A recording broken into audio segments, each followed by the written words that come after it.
huesos de la tierra clavaré. You fear your feet will sink into the dry emptiness of the Great Basin. Every step is a syncopated crack of dried ground and salt underfoot. Even the vultures avoid this wasteland. Was there a road you were supposed to be following? Your throat has gone numb. You're not sure you ever had a tongue. The lonely iron-colored rock rising from the ground is the first thing you've seen in days.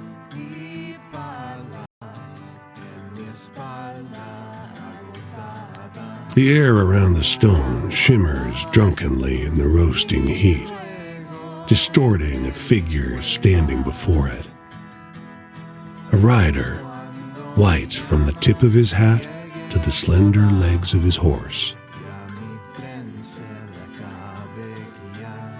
The buttons on his coat glint silver in the sun. Dust doesn't cling to his pressed white trousers. You're tired of ghouls and very near done with psychopomps. Time contracts in the heat. Suddenly, he stands all too close. Some croaking noises clatter out of your mouth as you beg for water, but he doesn't hear you. He's not here for you. You slide down to your knees as he rides on towards someone else. Ahead, on what passes for a trail, another horseman, face down on the ground, ragged and empty. His horse dead a few steps before the spot where he was pitched into the sand. The white rider canters toward him, slow but unerring.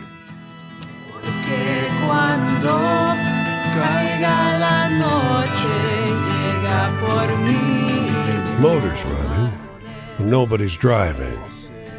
Flies buzz the windshield. Beyond the van is a driveway, paved through cut green grass to the top of the hill. There you see a squat, rustic mansion. The sun turns your back damp.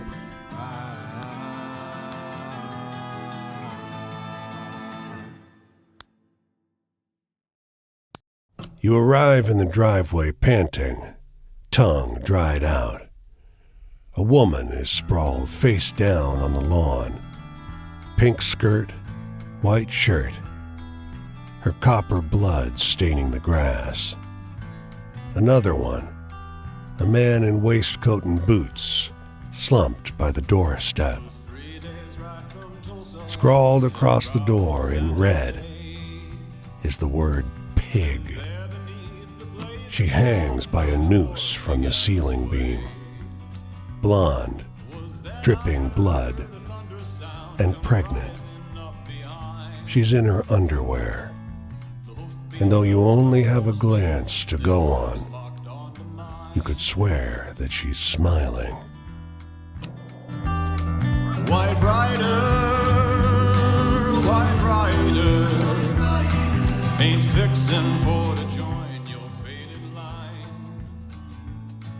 White rider. A handsome two-story adobe house sits at the corner of two main thoroughfares, a for sale sign tucked into one of its windows. An older man in a shabby suit rushes up to you. "Don't go in there!" he shouts, waving his arms frantically. "That house is haunted!" The man droops. "Well, cursed. My former student built it. I taught him everything about how Santa Fe has its own climate, its own culture. My architecture exists in harmony with nature. And then he started his own business and took all my best clients." He snorts. "More like a son than a pupil. Or so I thought. I taught him how to work with adobe. I even introduced him to his wife. This is how he repays me? As though our history meant nothing?" He scowls at you, wanders off. Don't come to claim me for I had my time.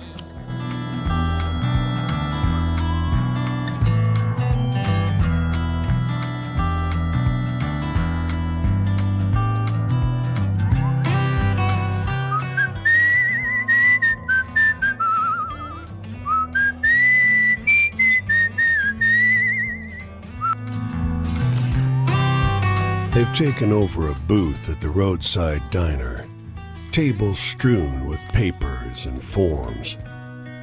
He's in shirt sleeves, revolver hanging loosely off his chest.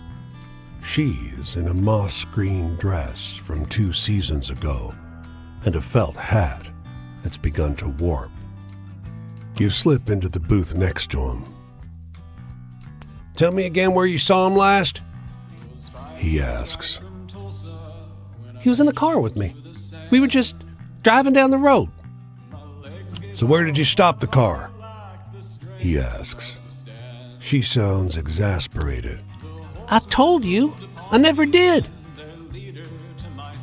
And the same accent, same drawl from somewhere in North Texas or Oklahoma.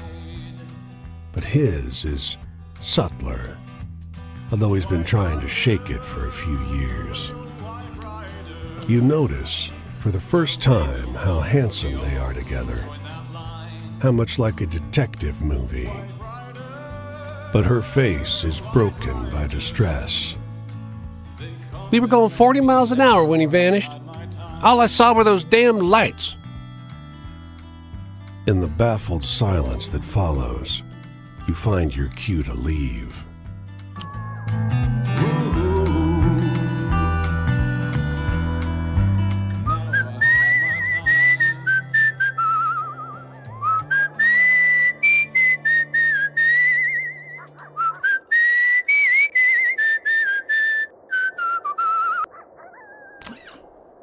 There's a rustling in this cactus patch.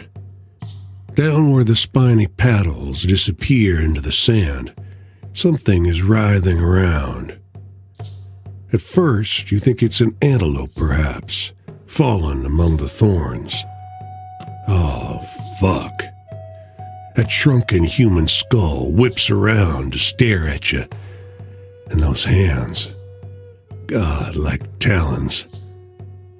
They scrabble in the dirt. Before you know it, you're flat on your ass 20 feet away. The nude, withered corpse continues peeling himself out of his shallow grave. Help me! He shouts. Damn cactus grew on my coffin! His fingers are so slight and delicate that you can scarcely believe your tugging doesn't rip them clear off. Soon he's free, but too fragile to stand. Fuck this! He rasps. He buries his head in his hands, his skull hitting his palms with a papery slap. I've been cursed 2 times. Once to live forever, but the second time to die. How'd you think the 2 magics fought it out, huh? I'm dead for sure, and certainly alive. His tongue scrapes along his teeth like a dried thorn. Keep trying to kill myself? Tried getting shot. He points to the ragged constellation of holes in the side of his head. Paid someone to chop my head off, but he chickened out. Maybe I can grind myself up and I'll just be some kind of thinking dust? Yeah, wouldn't mind that. He's clearly delighted. He extends one leg like a dry stick of wood. Got a knife? No? Rub a stone on it or something. You oblige, gripping his ankle in one hand and going to town on his toe tips with a sharp rock in the other. You continue for a few minutes in complete silence. Please stop. He finally blurts. God, this isn't gonna work. Forget it. I'll just figure it out myself. Thanks. He shrugs, an uneven jerk, ending with a crack as the tight skin along his shoulders splits. Say, how far to the nearest combine harvester? Think I can get there if I roll up like a hoop snake and let the wind push me? Damn. Well, take a hint from me, which is, don't fuck with a witch or any kind of anybody who does witch stuff. You beat it toward the horizon, glad that you didn't have to compare curses with him.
Just a moment there, He says, shaking your hand. I'm Paul Dalhart from the Republican Herald. You may have heard of it. Syndicated in 6 counties. Well, no matter. But listen, you may have noticed a vocal few out there. I call them naysayers, who throw up their hands and fly the white flag as soon as life gets a little tough. But wouldn't you agree that it's never been a better time to live and do business in this country? He nods happily, scribbles down your details for the paper. I could tell you weren't a naysayer the first time I saw you. My thanks. And his voice drops to a conspiratorial whisper as he palms you a quarter. From a brother in arms.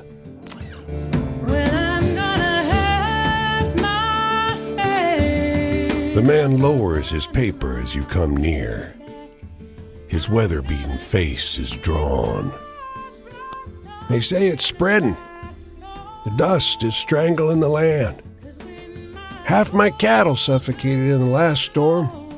We cut open the carcasses to salvage the meat. They were filled with mud. He licks his cracked lips. They stay dry. His land is dying. If the harvest fails again, people will too. You look past him, over his dust-choked fields. You can't imagine anything growing here. Where would we go? My family came here for a fresh start. All we have is our claim.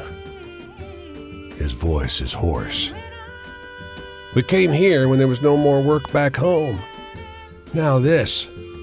If we leave, it'll just be something else. Your skin prickles gently, though the sky is still clear.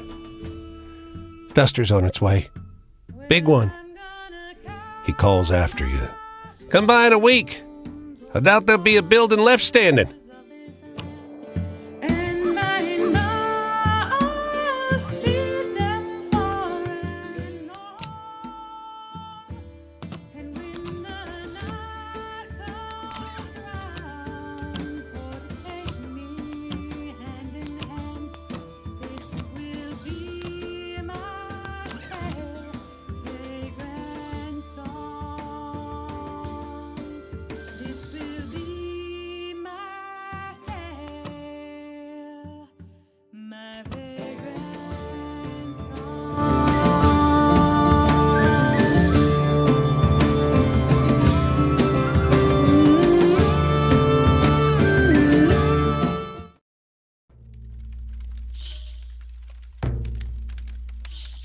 Bienvenidos. Come, sit with me. Sit with una vieja curandera. It is safe conmigo.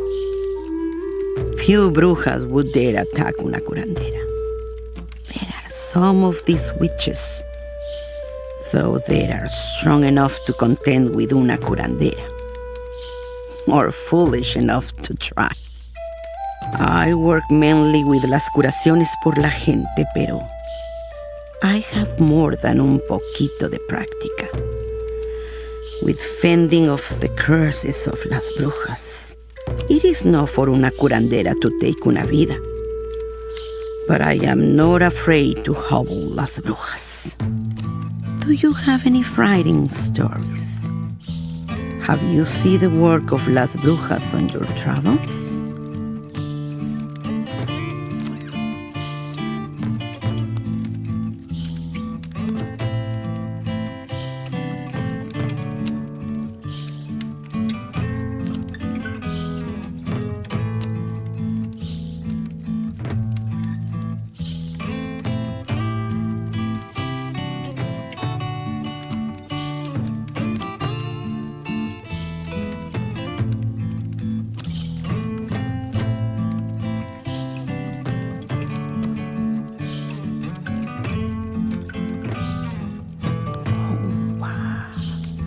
What a story.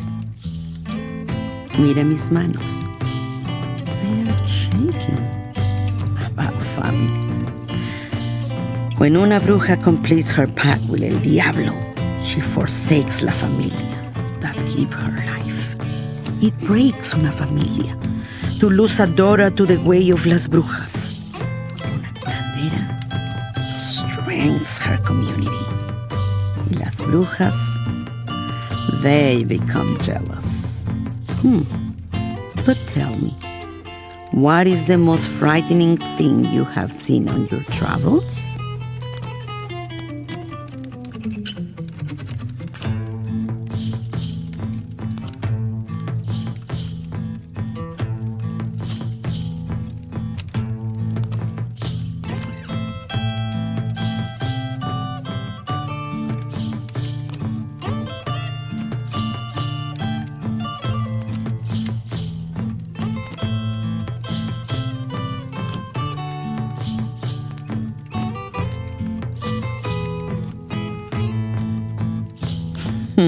Okay. Do you get joy from telling me this? Sadness? I have bitter memories. Long ago, I began teaching la curación to a woman who had promised. But she left for the city, renouncing las curaciones as witchcraft.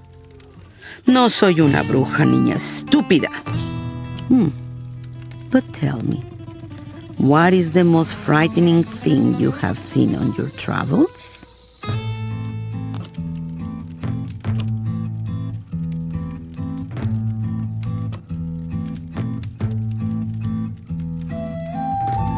No lo sé. These kind of things sound awful to me. Nature? It is the way of nature to have balance, to have good and bad. Las brujas work the evil forces of the world. And I work with the good to keep the balance. Keep the evil from overtaking the world. There are not so many curanderas now. And maybe more brujas than before. Do you have any frightening stories? Have you seen the work of las brujas on your travels?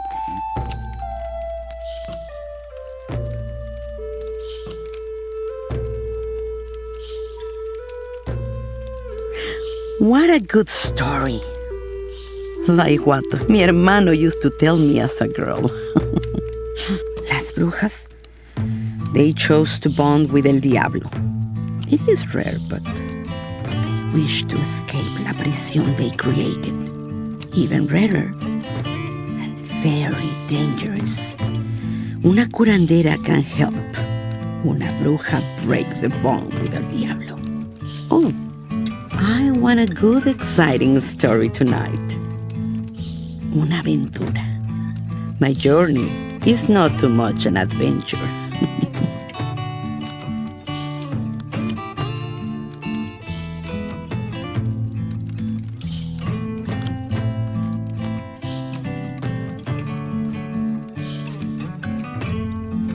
Ay, how brave. Dios protect you through these wild adventures. Whose authorities do I have? Well, las brujas, they command the will of el diablo, of death.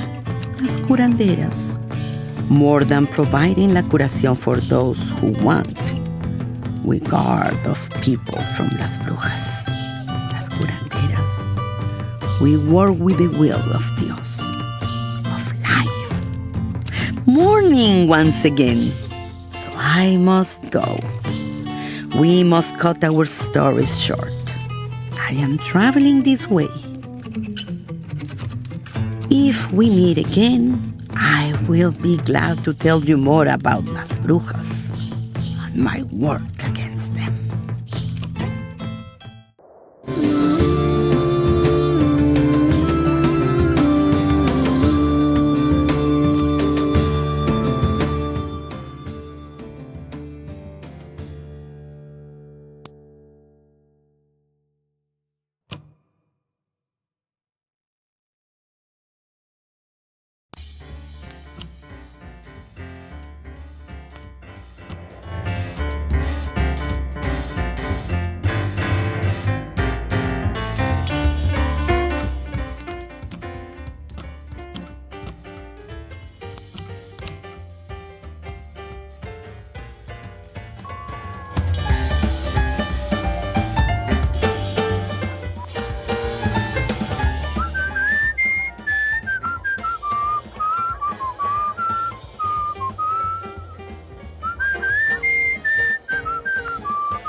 espalda agotada. Voy a guardar mi ruego entre mis suelas, pues cuando mi llama llegue hasta abajo, ya mi tren se acabe y ya no va a haber nadie más que conmigo yo.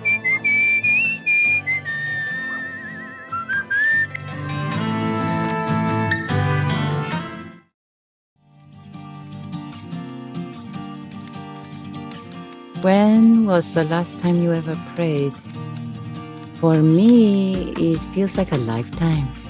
My hands, I never thought I'd see my hands so worn, rough and yellow from the calluses. There's a sting like fiery needles like surging through my fingers. When my hands meet, the pain grows hotter and meaner. And my arm muscles contract as if they wish to rip through the skin.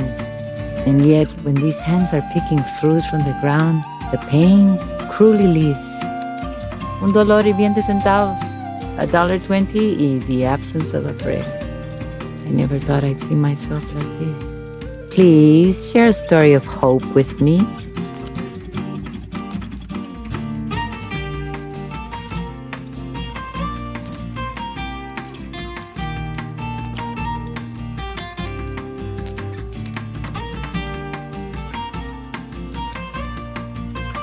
What a good story. I will remember it for a while. I know.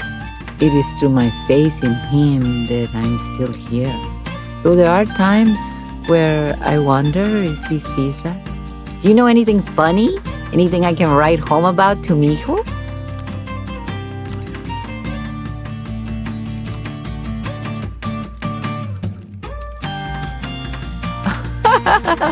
Oh, if mijo were here, I would tell him that one. I would like to see his little face laugh. Heaven. When I held my child for the first time in my arms, I wept. I wept that Dios blessed me with such a beautiful creation. I wept because he was born from a broken one. Maybe you have a good, hopeful story to tell?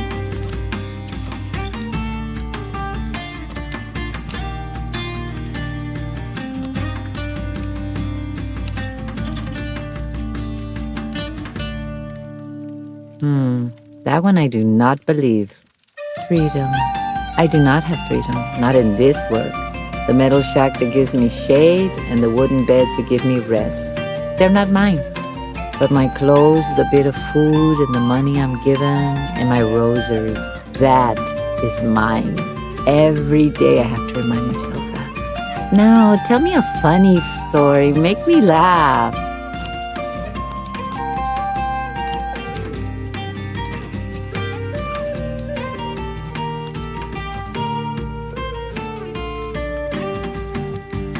That is too frightening. Do not tell me that one again. Love, I'd rather not speak about him ever again. Like his mother used to tell me. Cuanto menos se dice, mejor te curas. The least you say, the fastest you'll mend. Now, tell me a funny story. Make me laugh.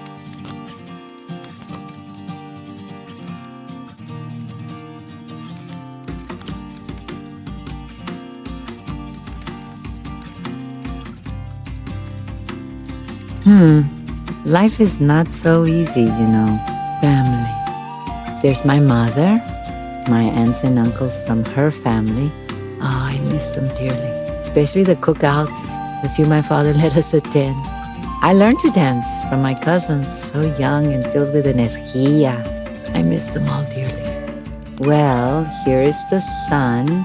I must get ready to walk again. I'm going this way. New fields, new work.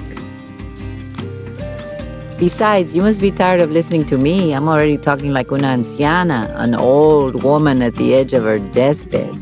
What about you? How do you make sense of your life?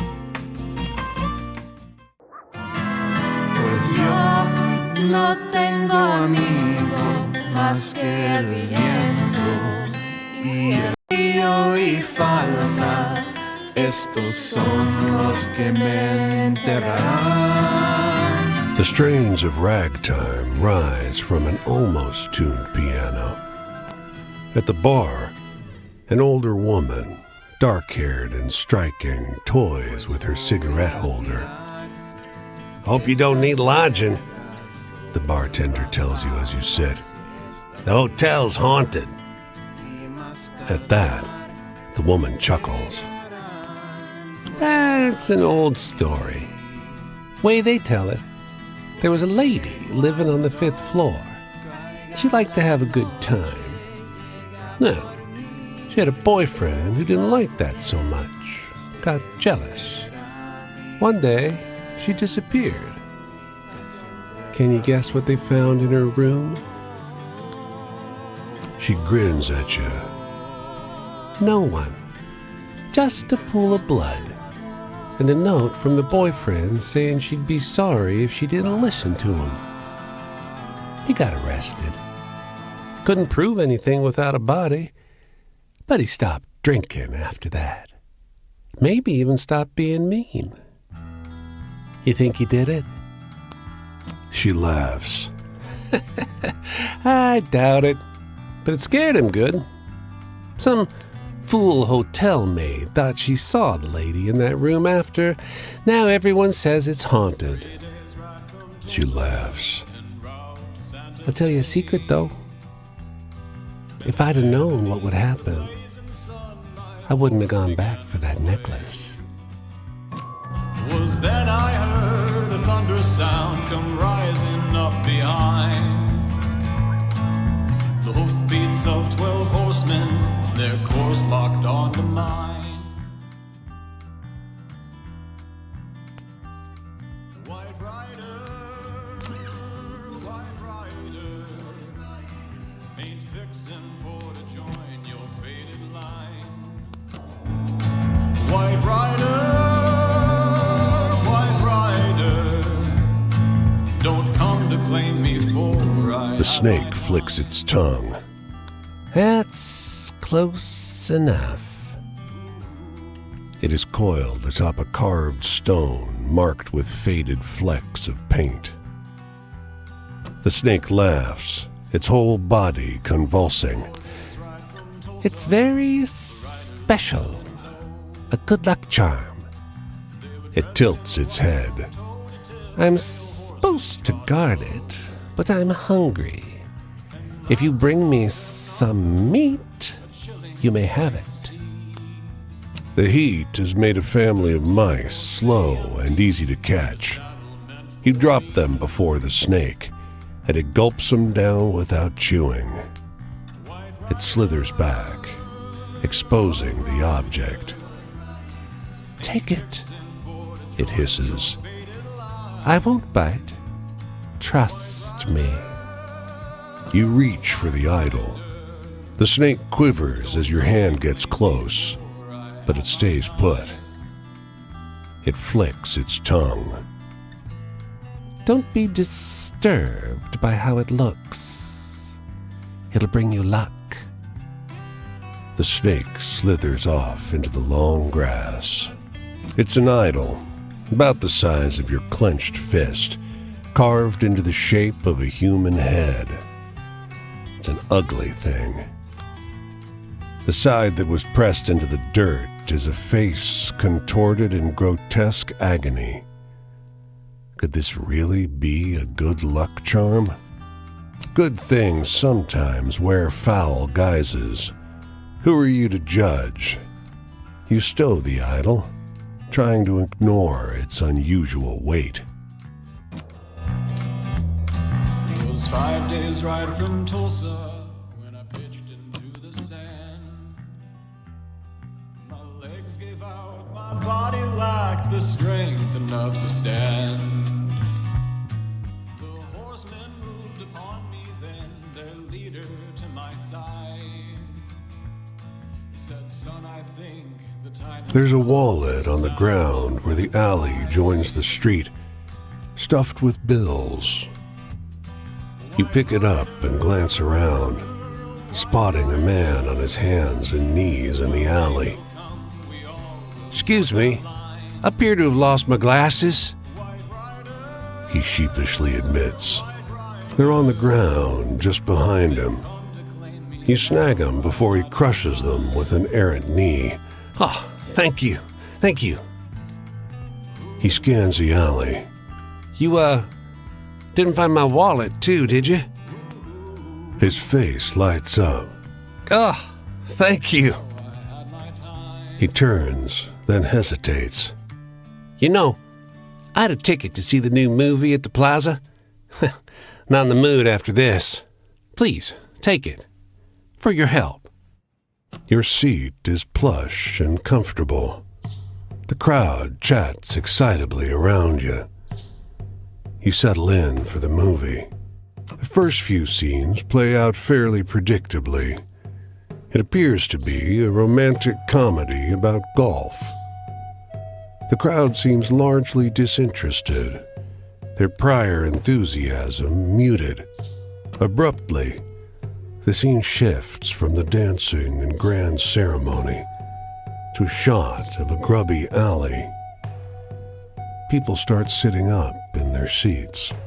It takes you a second to realize you're looking at yourself. You stoop to pick up the wallet, then see the man. The crowd grows tense as you hand him his glasses. The audience cheers as you hand over the wallet.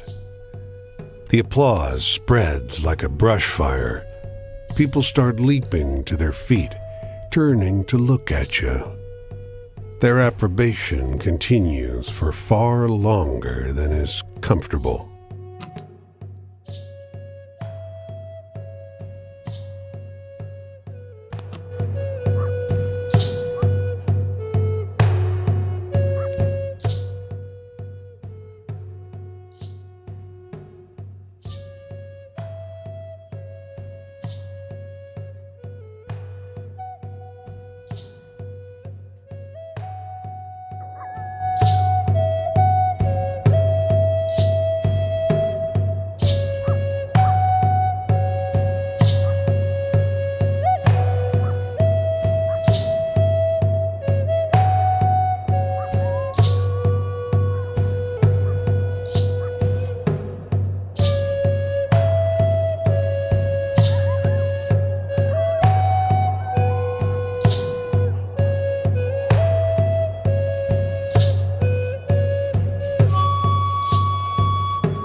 Word has spread of una huelga, a strike, out in California. It's not uncommon. I have grown used to the frustration and the desperation, seen it rise from its feet and march forth from the fields, but it always ends the same. No one listens. We're beaten down into the dirt and are forced to be comfortable with our discomfort. But it sounds different out in the West. Los Filipinos y Mexicanos have settled their differences, turned frustration into strength, strength into action. I dearly hope I can see it with my own eyes. Please share a story of hope with me.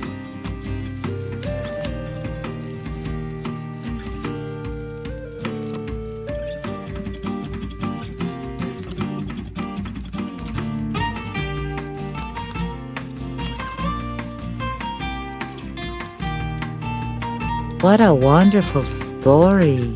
We need stories like this to give us strength. My past, well, when I moved to Mexico, he was well endowed, had money. He lost it all to business he never explained, and gambling he always hid. And most of all, he lost respect for me, for to him, I was the burden that led him to his misfortune. A petulant man. I cannot believe I fell for his hollow tricks. No matter, that's in the past now. Maybe you have a good, hopeful story to tell?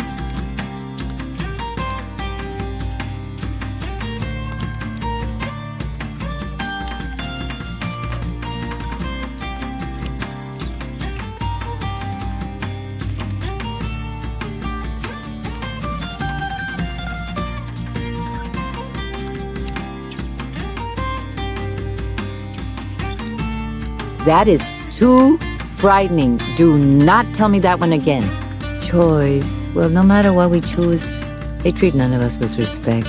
There are already people out there trying to spin a good movement as una enfermedad, an ill of society. What is it the gringos say? Oh, damned if you do, damned if you don't. That phrase once sounded funny to me. Not anymore. Maybe you have a good, hopeful story to tell?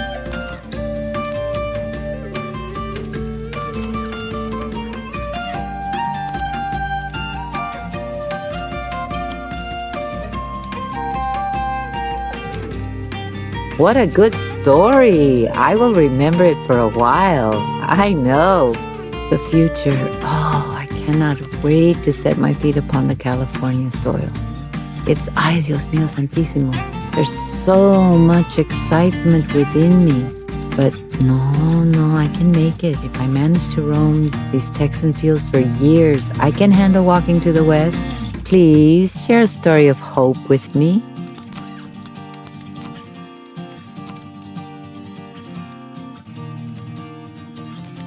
And that one is a joke to you? I do not understand. Joy. I remember a time of joy. Back in Ecuador, me and my cousins used to play a game where we pretended to be stuck in a forest full of lions, bears, and tigers. We'd dash across El Jardín, the garden, screaming and shouting so loud that the neighbors couldn't help but chuckle at us. I find it hard not to laugh about it as well now that I look back. Maybe you can tell me a story that's a little bit scary?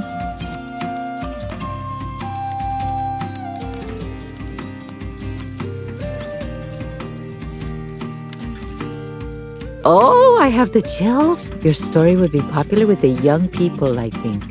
Sadness. Here's the sadness I carry with me. I had a friend back in the fields. He was an old hombre costarriqueño, and the only person who I talked to in the shacks. He would tell me how he had no one waiting for him back in Costa Rica, and all he had left was faint memories of his family. I pray that he's well. I couldn't bear him being gone, believing that no one remembered him. I do. The sun is rising. I must prepare to go, and I must be careful. They say that the police take travelers here. I pray that I will not see trouble, but I'm not worried. I know I'm meant to travel west someday, see what's growing out there. I'm meant to join mi gente in their work. If you go this way, look for me. I hope I can share what I find with you.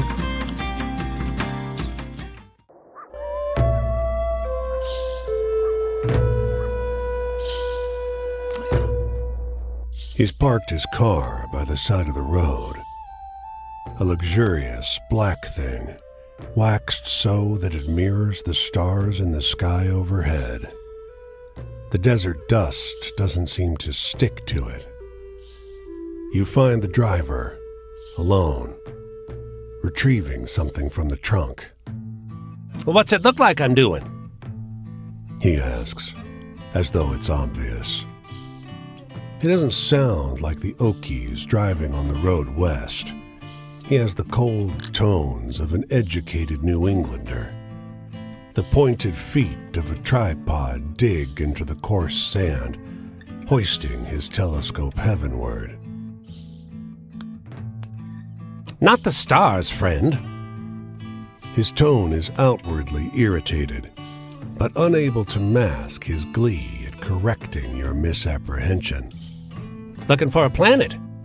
There's a ninth one, orbiting far beyond Neptune. Nothing yet, but we all know it's out there, waiting for someone to prove it exists. Once you can prove something exists, you get to name it. Can you imagine naming a thing that every generation hence for all time will remember you for?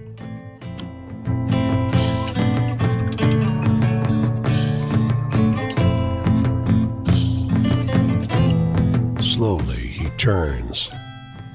His eyes don't quite make it to yours.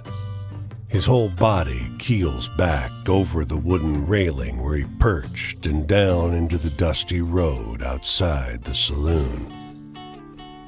Now you see the gunshot, and the trail of fresh blood that leads back inside. Kneeling by his side, you offer platitudes you know are no good. His hand takes yours, and into your palm he presses 2 silver coins, slick with blood. "Eyes," he pleads, the last of his life rushing from his lips. You carefully lay the coins over both closed eyes, trying as respectfully as you can manage to fasten them in position, and you move on. Before you turn the corner, you look over your shoulder. He's still there.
A Chevy sedan laden with suitcases chugs to a stop beside you.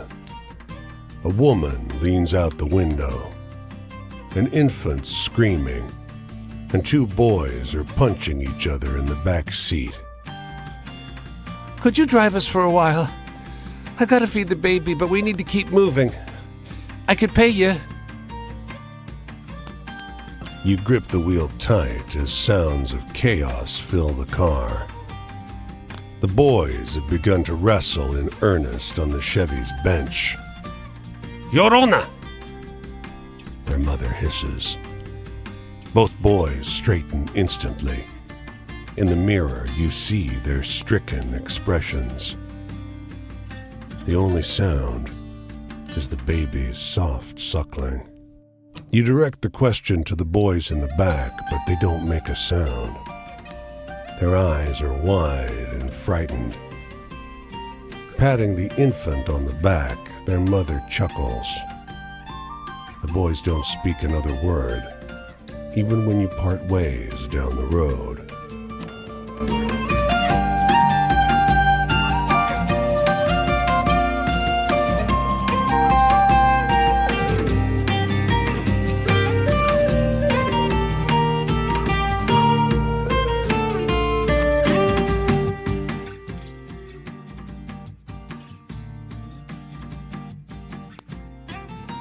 In this plaza, jacaranda trees nestle among adobe structures.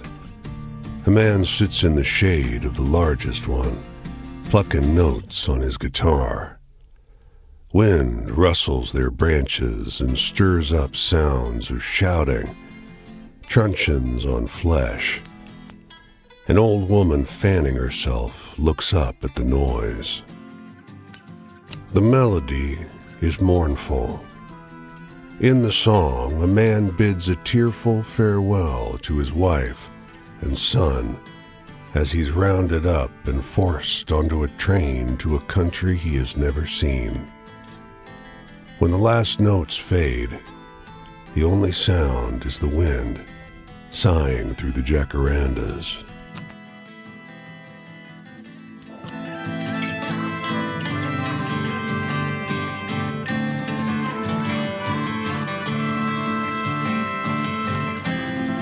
The railway was a fast route between two towns, but the oil which promised to make each town rich was never there.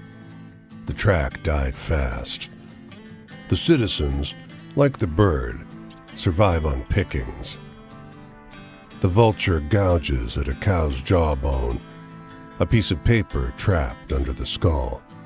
Your motion disturbs the bird, takes off with an air of disdain.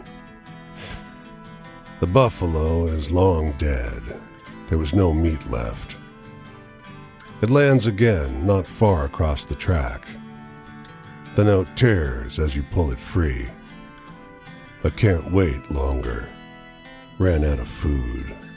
Mary, I can't wait longer. Ran out of food, so had to hunt. I hate it. I said we'd leave for a new life, but not one like this.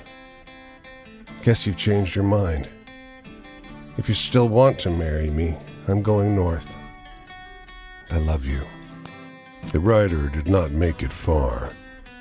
Some 200 yards across the track is a body on its back. It stinks.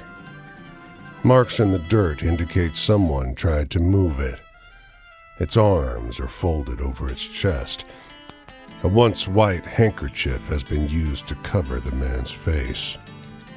The clothes at the front are bloody and torn where they've been pecked by birds. There's no obvious wound that hasn't been inflicted after death. When you roll it over with your foot, the killing blow is obvious. A shotgun blast to the back at short range.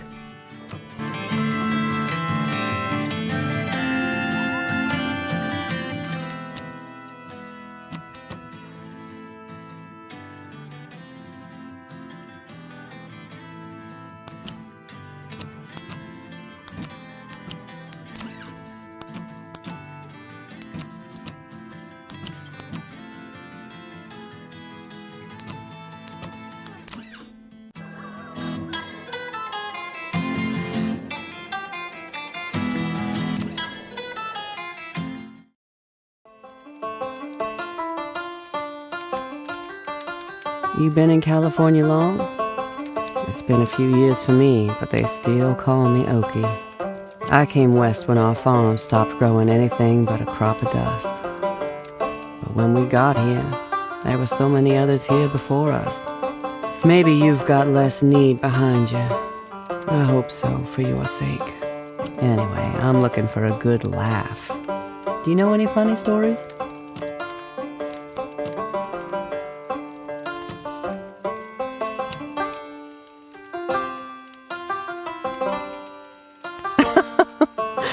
Oh, my sides hurt. Heaven? When you can see heaven right across the road but can't get to it, that's the worst. There's some of us found the Los Angeles police waiting when they got to the California border. Had to go back unless they could show $50 in cash. The only people who could come in were the ones that didn't need to. Anyway, know any good hopeful stories to share? I could sure use one.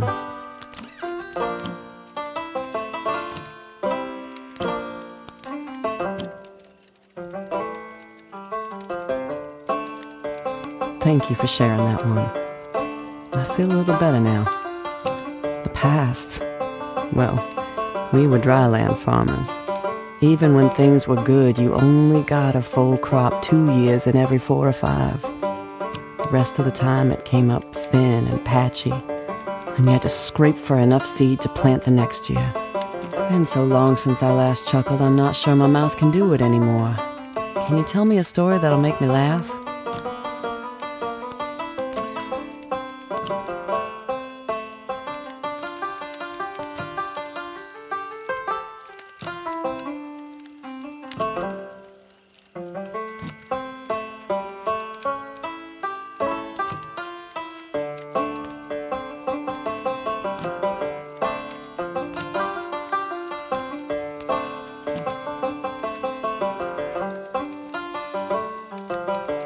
You expect me to take that seriously?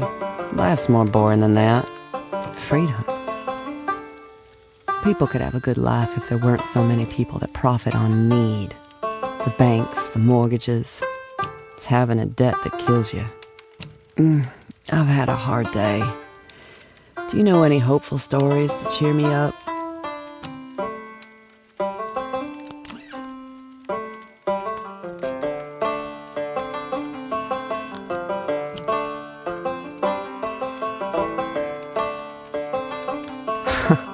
That's a good one. I'll try to remember it when I'm out in the fields. I had trust. The way my mother raised me. Someone comes to your door, you give them a bite to eat and a place to sit down. Made me think the world was full of people who'd do that for you. But when the dust starts blowing off the ground, the hospitality goes away with it. I had to learn no one was going to do that for me, and I couldn't afford to do it for them either. Been so long since I last chuckled, I'm not sure my mouth can do it anymore. Can you tell me a story that'll make me laugh?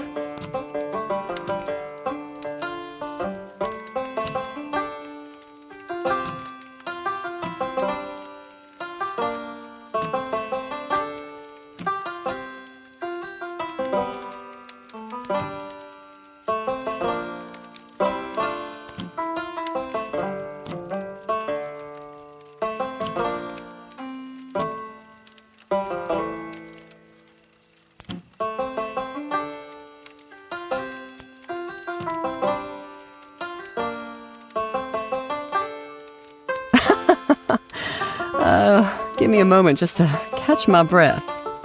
Love. It can be a luxury. When things get bad, everyone's working so hard just to eat. There's no time to even get to know anyone. After we'd been here a while, my husband wanted to go back to Oklahoma. But I knew there was nothing for us there anymore. I said I wasn't going back there to starve to death. So he took the girls and went without me. And now, I'm going my own way. Down the road this way, actually, to the next job, on and on and on. What about you? Where are you going? What are you leaving behind?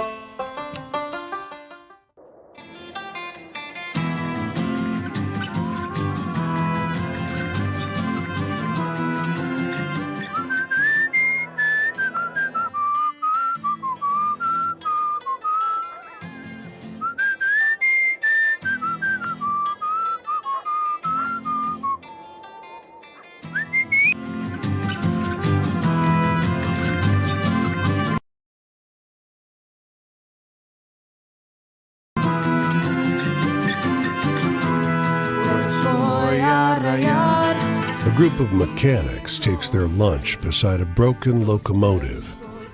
The welder grins while a reedy girl struggles to lift his tank of gas.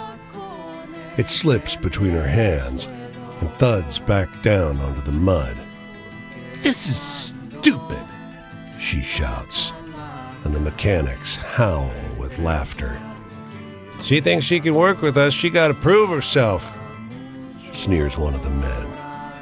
She wants lunch. She better prove herself, Booms the welder.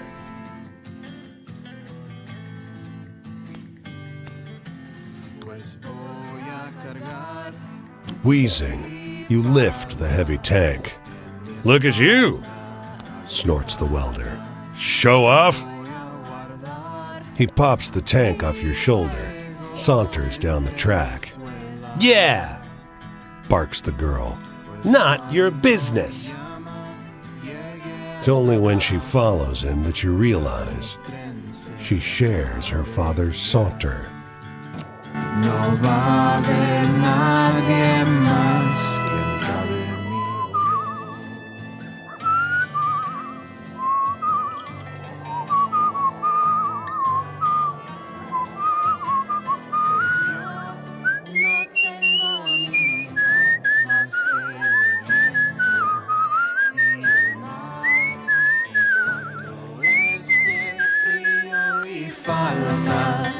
Estos son los que Wind rustles the leaves of the acacia trees nestled at the riverbank. A woman's weeping is just barely audible over the sound. Mis hijos, she cries. Mis hijos. She crouches in the shadows, a long white dress buoyed by the gentle current. Her face is veiled by the same fabric. Two boys, their hair soaked, their expressions peaceful, lie on the muddy shore. They are very still. As you turn your back on the tragic tableau, a twig snaps beneath your feet, and her head swivels. "Have you seen my children?" she demands. "I didn't mean to hurt them. I thought I found them, but they were lies." The boy's lips are growing blue. "I need to find my children. Please," she begs. "Help me find my children." She lifts the embroidered veil. Beneath the ivory silk, you catch a glimpse of long black hair. As you turn away, she screams. Her jaw unhinges. Rolls of choya needles protrude from her gums. She lowers the veil. And there beneath the blazing sun, my horse began to sway. Was then I heard a thunderous sound come rising up behind. The hoofbeats of 12 horsemen, their course locked onto mine. White rider, ain't fixin' for to join your faded line. White rider, don't come to claim me for I had my time.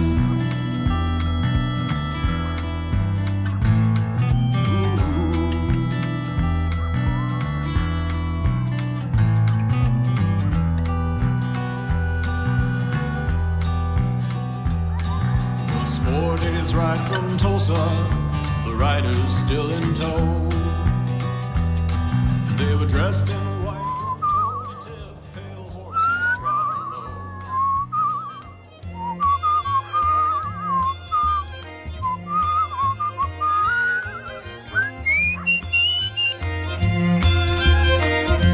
The inn is the only respite from the rain outside. Enormous trees dwarf even the largest buildings and homes here, and the inn is no exception. But you find its interior as dark as the forest outside. No one is behind the bar. The quiet of the night is broken by the sound of glass crashing into the floor. A huge black tomcat, its coat taking on a moonlit sheen, laps experimentally at the high-proof hooch that it just spilled. You try to lean over the cat to pet it, but something about the malevolent way he stares at you gives you pause. The beast pads into a darkened doorway, entering the back room of the inn. You light a match to see by in the darkness, but you still nearly trip on her. A woman, presumably the landlady, her eyes gone glassy and foggy. And on her chest is that damned cat, snout to her face, sucking in the air from her dead lungs.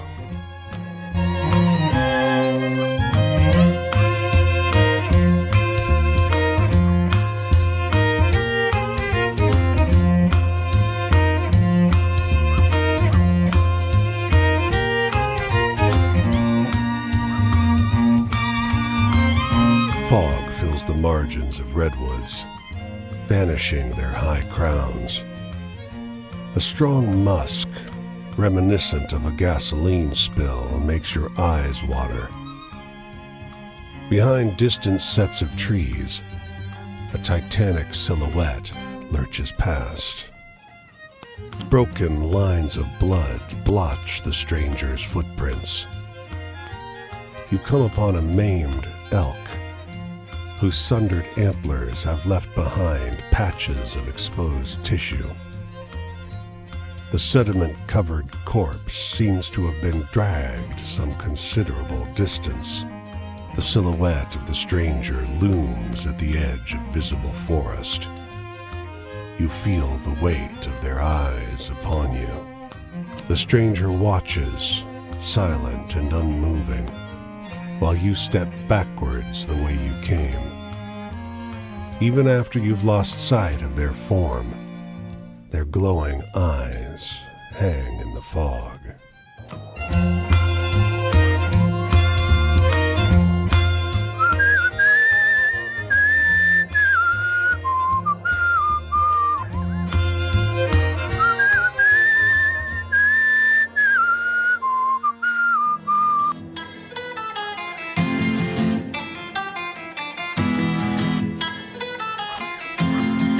This office is trashed.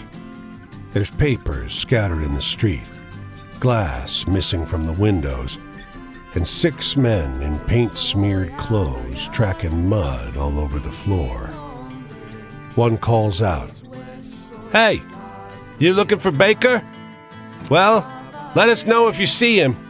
He says he's too broke to pay us for the last job, so we're too tired to leave his office." A thought strikes him, and he holds up $1. "You got time to get us lunch?" Halfway to the sandwich shop, 2 cops stop you. They fish the $1 out of your pocket, plus a little extra. "We're doing you a favor," one laughs. "Keep out of this. Those wise asses don't need lunch. We got guys coming to pick them up."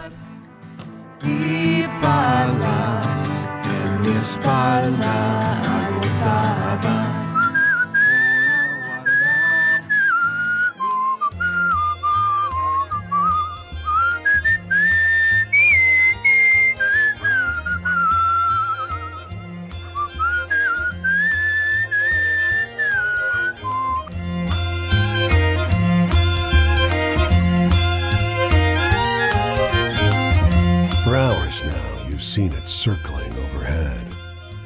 Its wings cutting across the sliver of sky you can see framed by the crowns of vast redwoods. But it's gotten closer. The cry that echoed from afar now seems dangerously near. And suddenly, the eagle swoops down, claws splayed before it, wings spreading into a crescent of knife-sharp feathers. It dives at you like a bomber biplane, body contracting into a bullet racing groundward. You tell yourself you won't flinch. Something soft and incredibly fast brushes against your face. When you open your eyes, the eagle is climbing toward the sky already.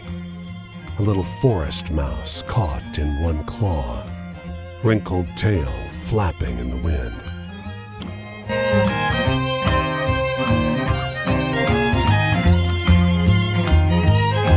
A plank has been precariously raised as a tiny jetty over a creek, cutting its way through the woods. She's dressed in a simple baby blue dress of the same cloth as her daughter's. Both are bent at the waist, staring into the clear water. "It fell somewhere in here. Can't have gotten far." She has the rocky voice of a distraught person who's unused to being distraught. "Hey, you!" She runs toward you, looking through displaced locks of wavy black hair. "Do you see my ring down there in the water?" Your eyes scan the bottom of the water, looking for a glint of metal among the moving shimmers of tiny, silver-scaled fish.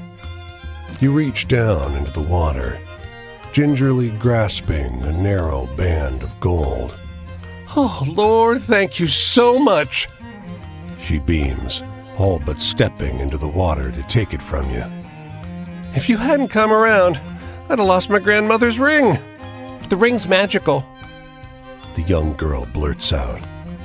Her mother gives her a mock stern look, as though the daughter has just given away a big secret.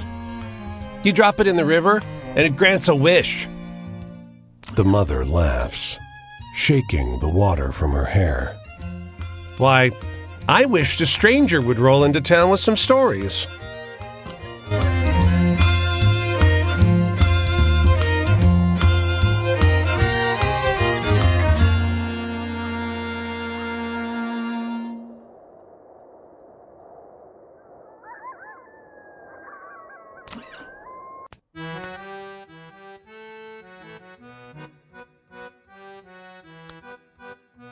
Your knees make a nasty cracking sound with every step. Wandering this infernal city of steep hills takes its toll. Just over the crest of one hill, you find a stopped truck. Yang Chow, fresh fruit and vegetables. It's laden with colorful produce. You know anything about engine? Asks a man, obscured by the raised triangular hood of the truck. You come around next to him. One glance tells you that there's nothing obviously wrong with the engine, but there's smoke coming from somewhere deep behind and beneath it. The gearbox, maybe. Ah, never mind. He just slams down the hood of the truck, wisps of smoke leaking out of it. He sits on the edge of the truck bed, and you get a good look at him.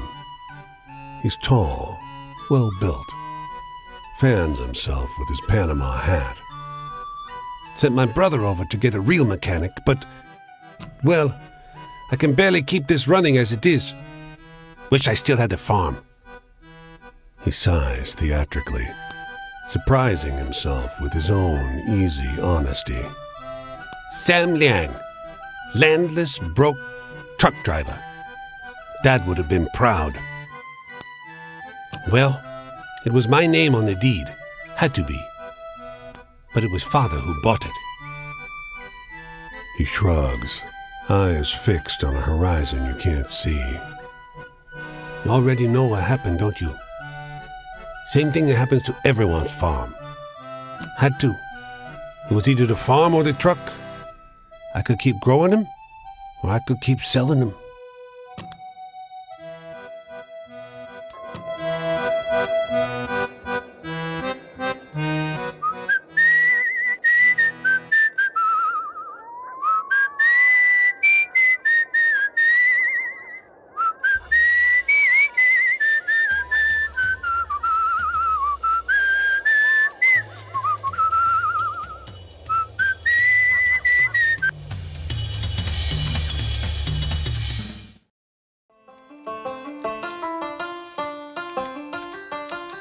I'm from a long line of people that moved on.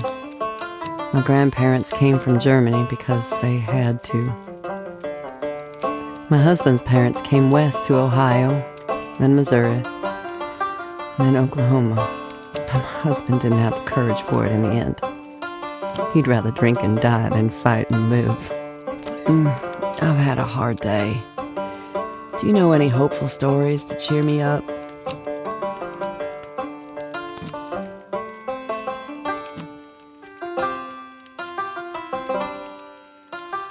If you're trying to make me laugh, it's not working, you know. Joy. Well, my husband's mother, Vivia, was a cuss. She told me once, it feels like a pretty good vengeance just being alive still when the world wants you dead.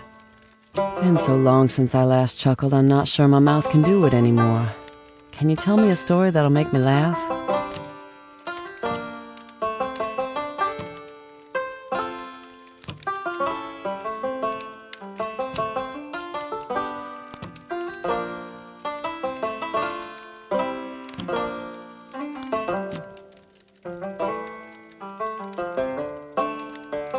Oh, come on. That didn't really happen. Trust. The only thing I can rely on is me. I'm not gonna stop trying to live before I die. Some people give up, but they're dud seed. Anyway, you know any good spooky stories?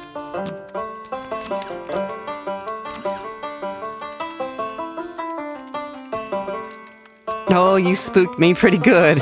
You've had practice, haven't you? Sadness. Back in Oklahoma, sadness smothered us. When it got too hot, we'd wet down towels and we'd lay them over the girls and ourselves at night. But pretty soon they'd get just as hot as everything else. There's grief like that. It's everywhere. And you can't damp it down for long. Anyway, I'm looking for a good laugh. Do you know any funny stories?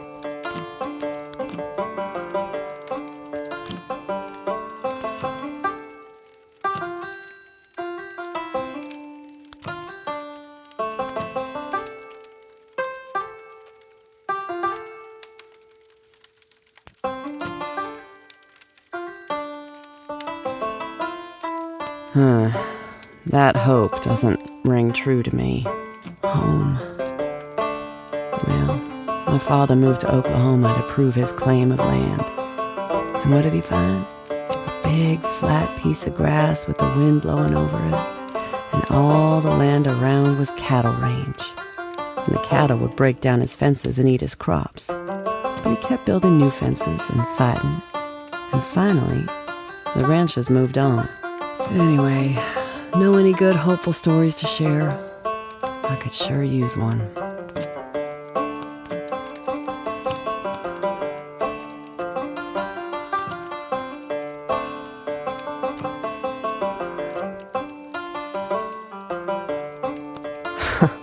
That's a good one. I'll try to remember it when I'm out in the fields.